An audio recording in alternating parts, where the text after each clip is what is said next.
Hey guys, welcome back to day 3 of our June boot camp. The theme is transforming your desire into results.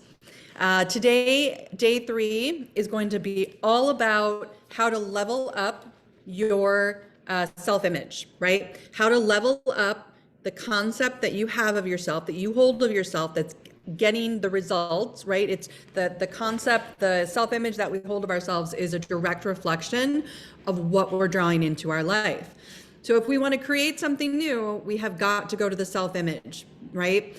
So what we're going to do today is I'm going to get started by pulling another rock, and we'll then get into the goal writing. I'll do a quick recap, we'll get into self-image, and then I'll send you on your way in terms of what the assignment is.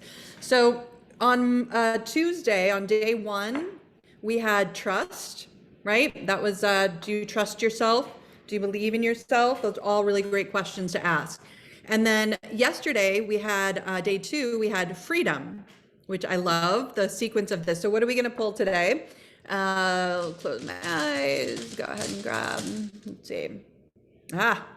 Believe. I love this. Believe, right? That's what I just said. What do you believe about yourself, right? And this is such an amazing word for us to use today talking about self-image.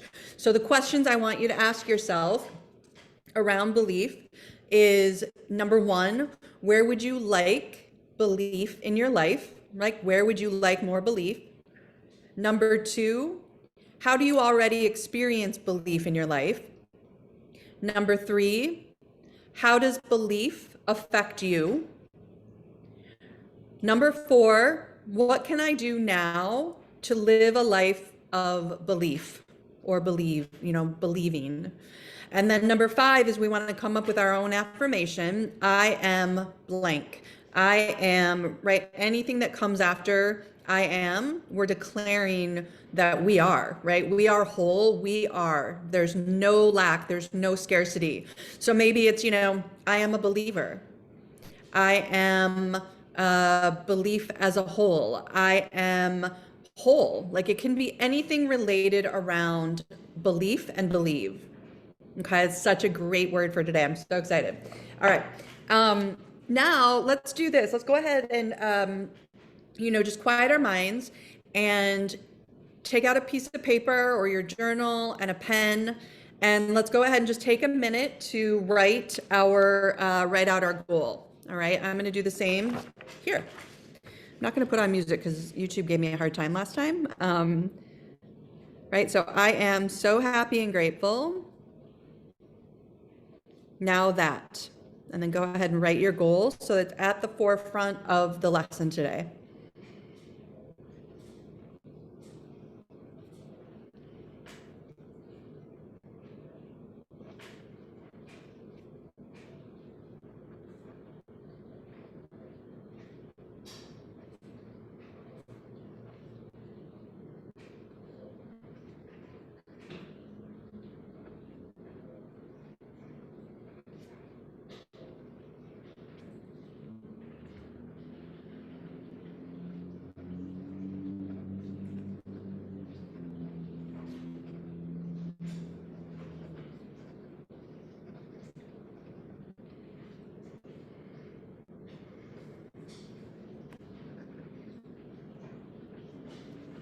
I always end mine with, it is done. So I write out my goal and then I just write, it is done.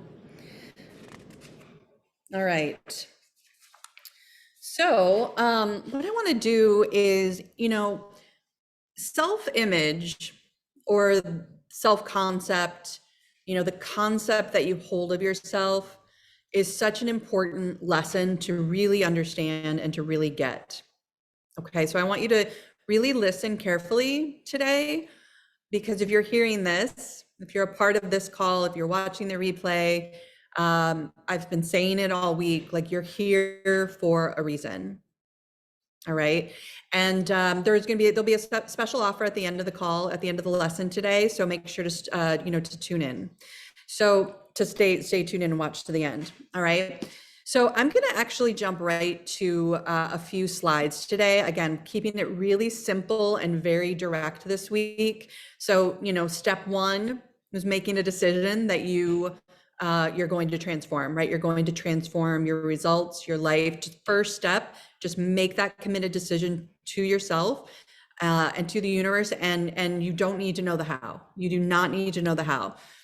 The second step is to really go deep and pull from your inner desire, pull from within, create from within in order to generate and manifest and create your reality and what it is that you desire, right? Because anything short of what it is you truly desire, you won't be sufficiently motivated to continue to go after it if it's not a burning desire. Like if it's not a real goal, you'll know it because when any adversity hits, you're going to go right back into safety. All right, it happens every time. I see it all the time. Any little sign of a bump or a weakness or a setback, it causes you to retreat into safety. Okay, so that has to be that desire. And then we talked also yesterday about the paradigm, right? And the paradigm and just how what a strong hold it has over us, and in terms of our results, in terms of our habits, in terms of our programming. I read a little bit from The Hidden Power with Thomas Troward. Again, go back and watch yesterday because it really, it's we don't want to restrict or stint ourselves in terms of going after our desire. And it's really important to be aware of what could be holding you back. Okay. And one of the things, a part of our paradigm, so the self-image is not a paradigm, but it is a part of the paradigm, which is why and it's a big part of the paradigm, which is why it is so important to really, really understand it. Okay. So I'm going to share my screen. We're going to go through a couple slides and then we'll go a little deeper. Here we go. Okay. So yeah, we know, obviously the theme, transform your desire into results. Day 3, how to level up to your highest self. Okay, so this quote is one of my favorites. I will always use it in pretty much every lesson I do. It's from Bill Gove. And I actually have heard both Bob and Sandy, say this with conviction and intention in different seminars. And so much so that I actually, I have a tattoo on my left arm that is in Gaelic, and it says, I am free. It says, Tame Sir, and it's in my grandma's handwriting. And that's how much this quote means to me. What it means to truly, truly be free. So Bill Gove, who was, a mentor of Bob's as well, he said, if I want to be free, I've got to be me.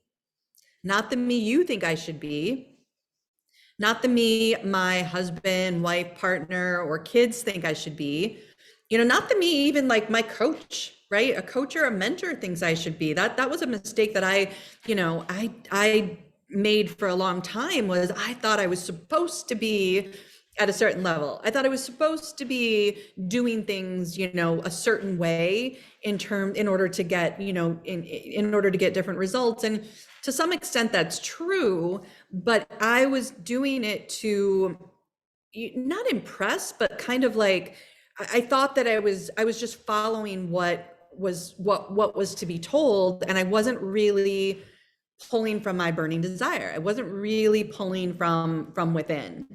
Okay. And so it is this balance of, you have to listen and be observant of yourself first. And what is your soul calling you to do?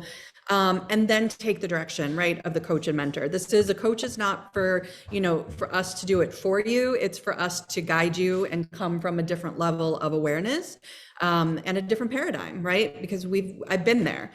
So that's what a coach is for. But I regress. So basically, if I want to be free, I've got to be me, right? You might want to take a picture of the screen and or write it down. Not the me you think I should be, not the me my husband, wife, partner, kids, coach think I should be. If I want to be free, I've got to be me. So I better know who me is. Right. And I remember hearing this for the first time and it just hit me so hard because I thought I knew who I was. right? On the outside, everything looked, kind of perfect. And it wasn't at all. Like the inside was, there's a whole, royal battle going on.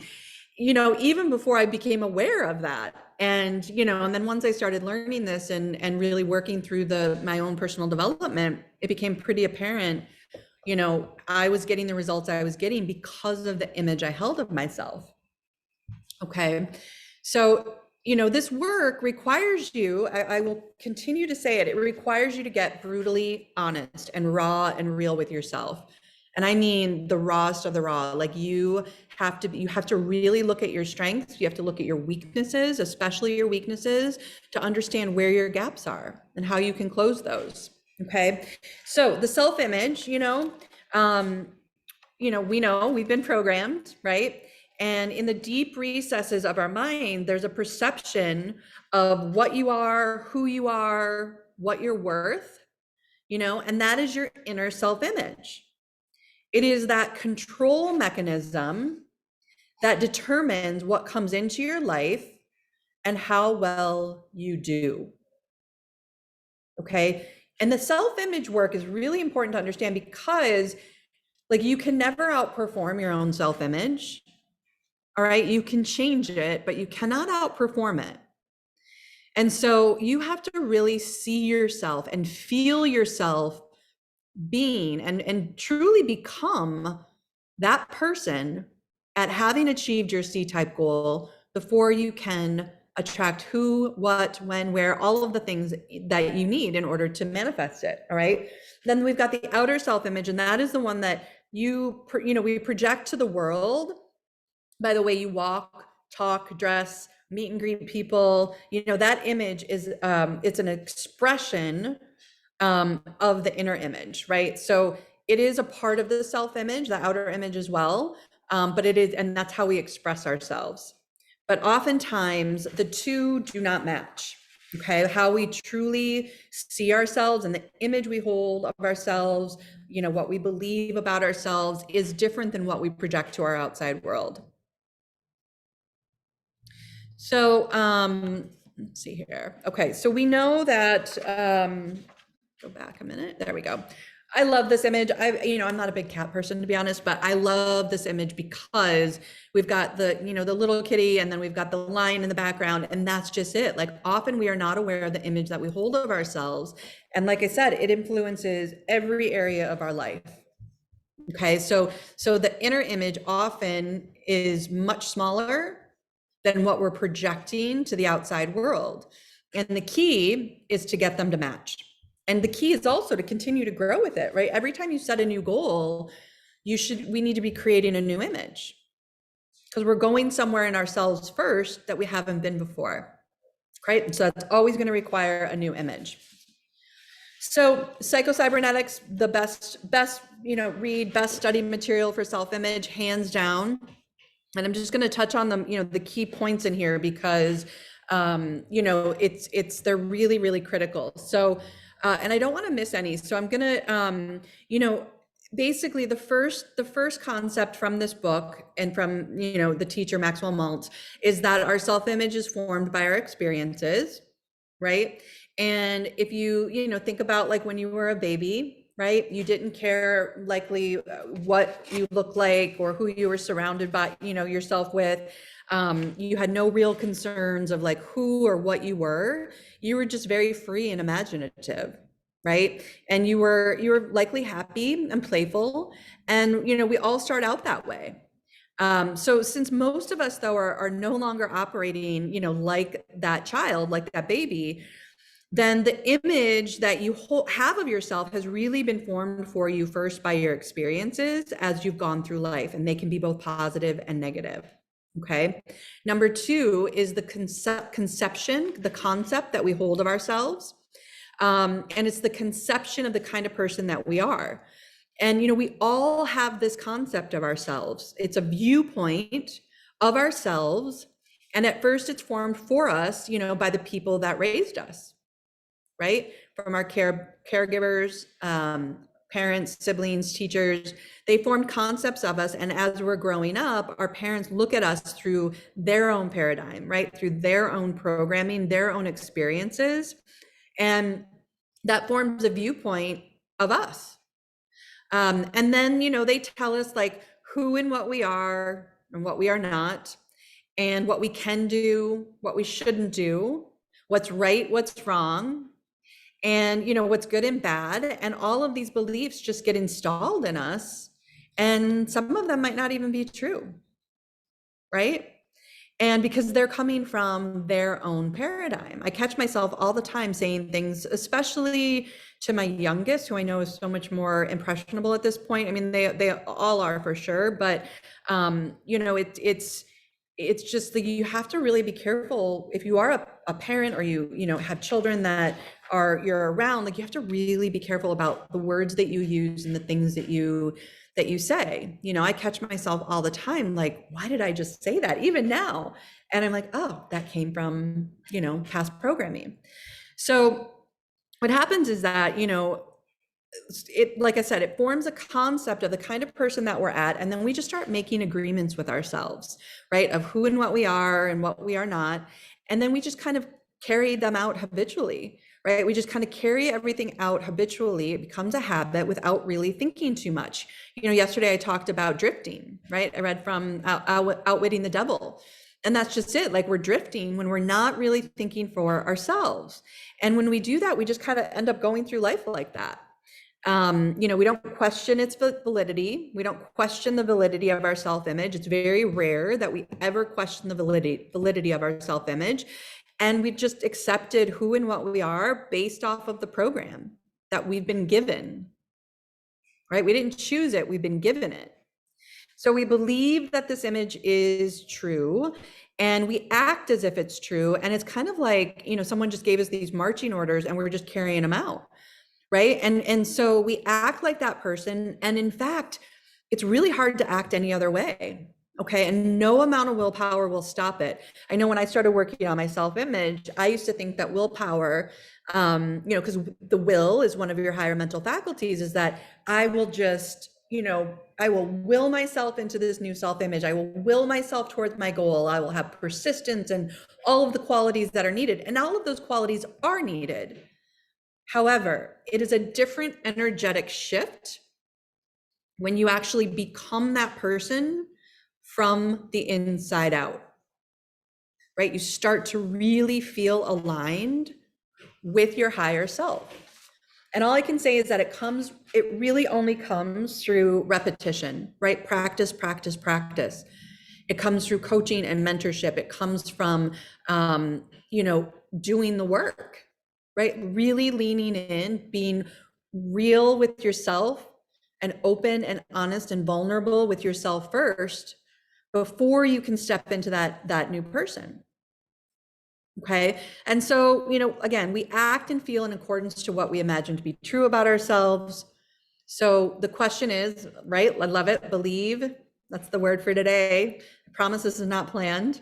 So what do you believe about yourself? Right? What do you think about yourself? Really ask yourself this question. I ask myself this question all the time. Okay. And I've been doing this work and I've been coaching for quite a while now. I literally ask myself this question all the time, because I'm always looking to improve. I always want to get better. Every day we have an opportunity to get better than we were the day before. Every moment we have that opportunity.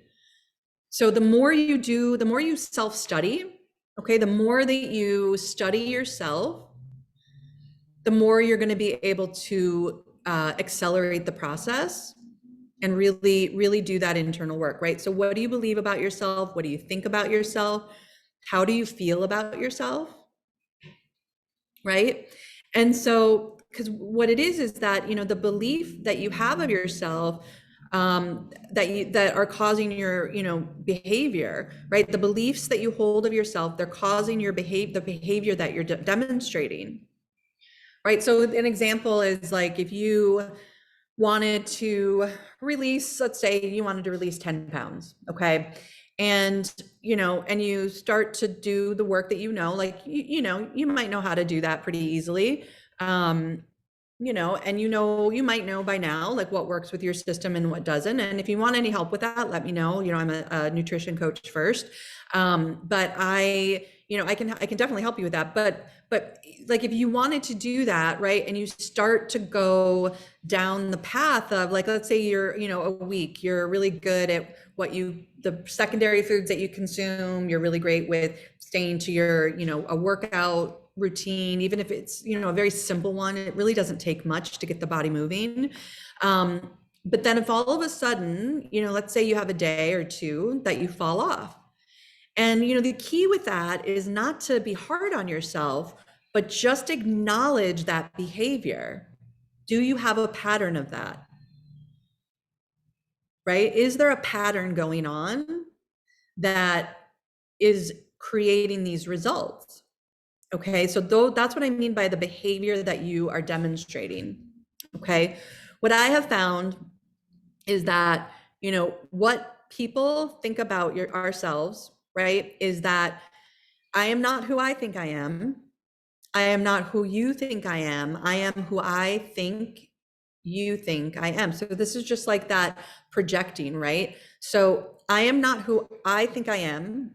And this is really before you start doing this work, right? Now, like the longer you're, in this area of personal development and growth and exploration and bettering yourself, and to get to your, the highest self possible, you do start to think for yourself, right? You start to really think like you do think it becomes like who you think you are because you're so in alignment and so in tune and in touch with you and your highest self that that you do start to think for yourself. But in the beginning, most people, think that it is not who I think I am, because I'm not thinking for myself truly.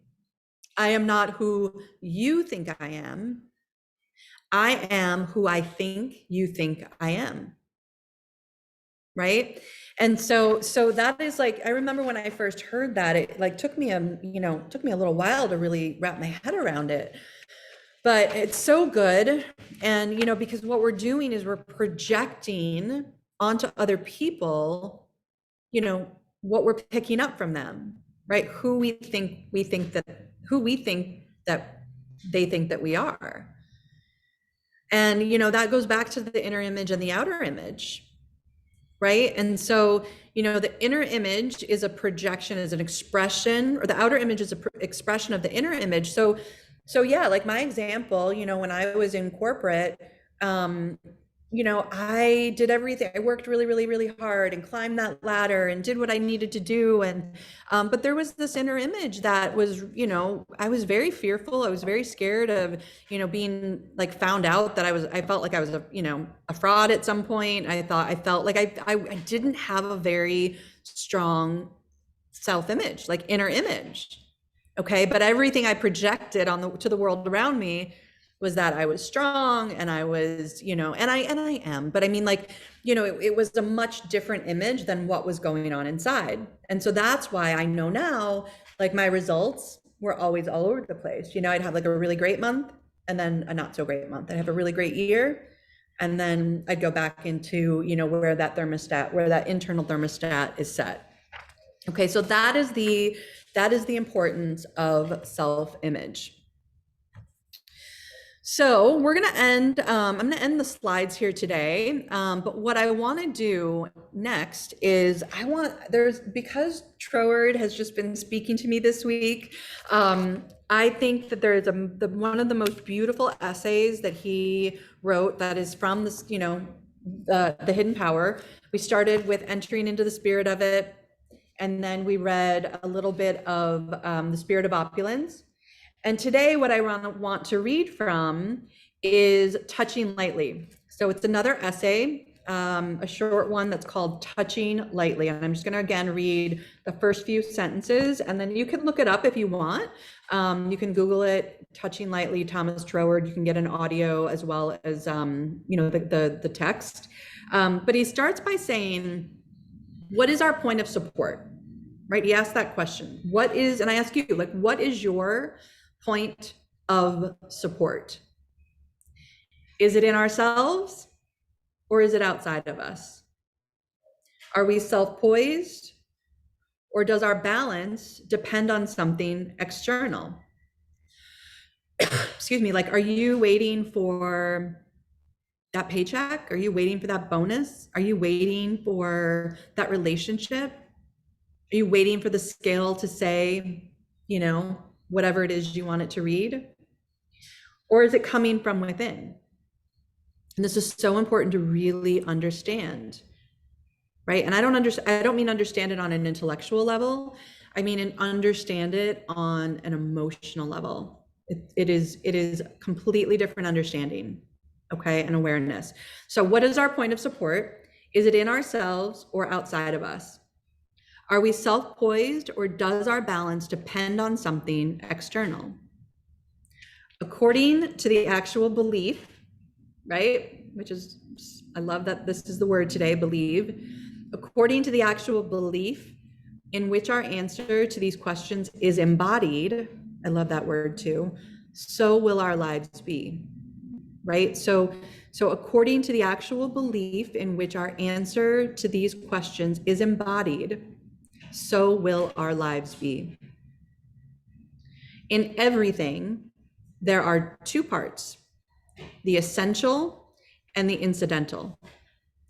That which is the nucleus and raison d'etre, which is the most important reason or the purpose for someone or something, of the whole thing, and that which gathers around the nucleus and takes form from it. Okay, so there's the essential and then the incidental, right? The essential is the first cause, and then the incidental is what comes after that, right? So are you the first cause, and you're creating your results, or are you reacting, or are you making your outside circumstances and environment your essential? And then you become the incidental. And I promise you, you will not create what it is you want to create if you do not rely on yourself as being the essential. So he says the true knowledge always consists in distinguishing these two from each other, and error always exists in misplacing them.